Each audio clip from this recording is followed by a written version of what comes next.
here we go. Now, so obviously a banked curve is greatly affected by mu. So an unbanked curve, a flat road is really affected by that. So how can we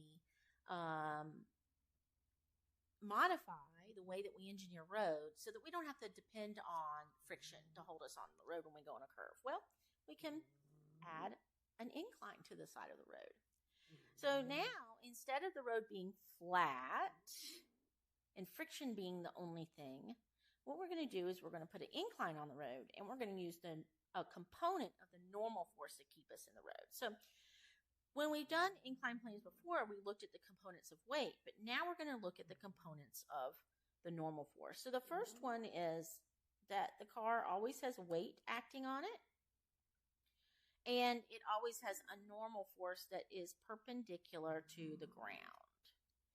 And that normal force has a horizontal component, and it has a vertical component. And it turns out that the angle of the incline and the angle between the vertical and the normal force are equal to each other. So if I want to find the y component of the normal force, I'm going to use Fn cosine theta because it's adjacent to the angle. And if I want to find the x component of the force that's pointing towards the center that's in the direction of AR, I'm going to use Fn times sine of theta. And in the y direction, all of the forces add up to 0, so Fn cosine theta is equal to mg, which means that in the x direction, all of the forces add up to Fc, and the only forces pointing in the x direction is Fn sine theta. I'll actually write that down here so you can read it a little bit better. Sine theta equals mv squared all over r. So this is the force that's actually going to provide the centripetal force, the horizontal component of the normal force. Notice that there's no dependency on mu. Doesn't matter how rough the surface is. So let's take this a little further, and let's get rid of Fn because we don't know what Fn is directly. So what I'm going to do is I am going to solve for Fn with this equation, and that is mg all over cosine theta. Then I'm going to plug it in over here. So if I do that, I get mg cosine theta times sine of theta equals mv squared all over r. Notice that sine over cosine is tan, so I can replace this with mg tan theta equals mv squared all over r. Also notice the m's cancel out. So the relationship I'm looking at now is that v squared equals r times g times tan theta. And so it really is dependent on the angle of the incline and not mu. And this is something that's not going to change over time, barring no earthquakes or anything. So this is much more stable. And also, it doesn't depend on the mass of the car, right? This is true for whatever the mass of the car is. Doesn't matter if it's raining or snowing. And if you're traveling at very, very, very, very high speeds, you would have to have a very, very high angle, right? Like a large angle. So if we wanted to use this to find the banking angle, or to look at something real like the Talladega Superspeedway that has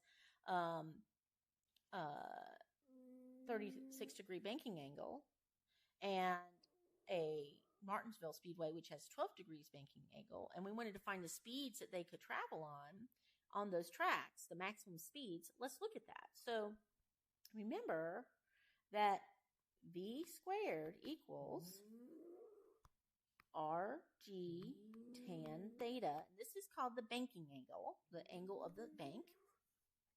And if I want to do it for Martinsville, V is going to be equal to the square root of R for Martinsville, which is 57 meters, times 9.8 meters per second squared, times tan of 12 degrees. And if I put this all in my calculator, 57.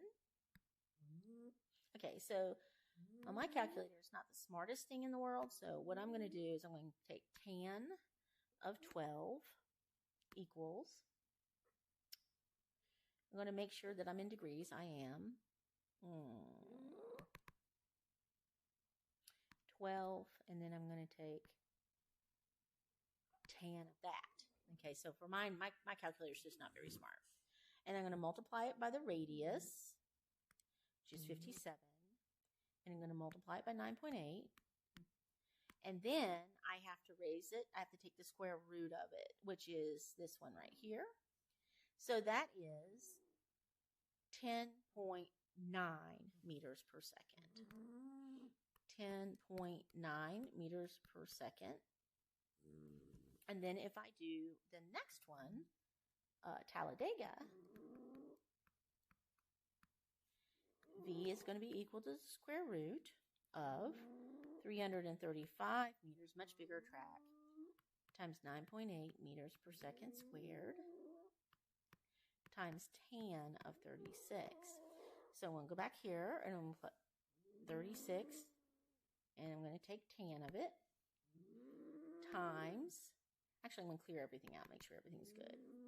Okay, 36 tan times, let me just make sure that was 335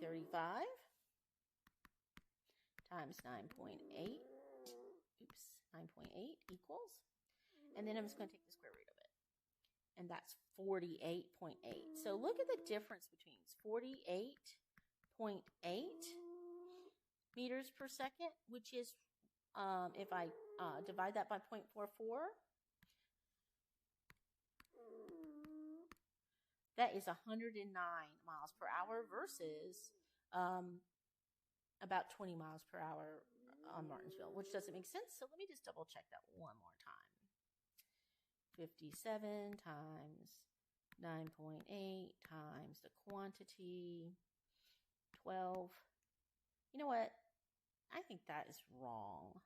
I think that's actually 21 degrees. Tan in parentheses equals, and take square root. Yeah.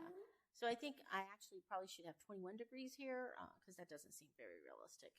But the point is that a smaller track has a smaller banking angle and a smaller maximum speed that the car can travel on around it versus a much bigger track that allows you to have a bigger banking angle, requires a bigger banking angle to travel at higher speed.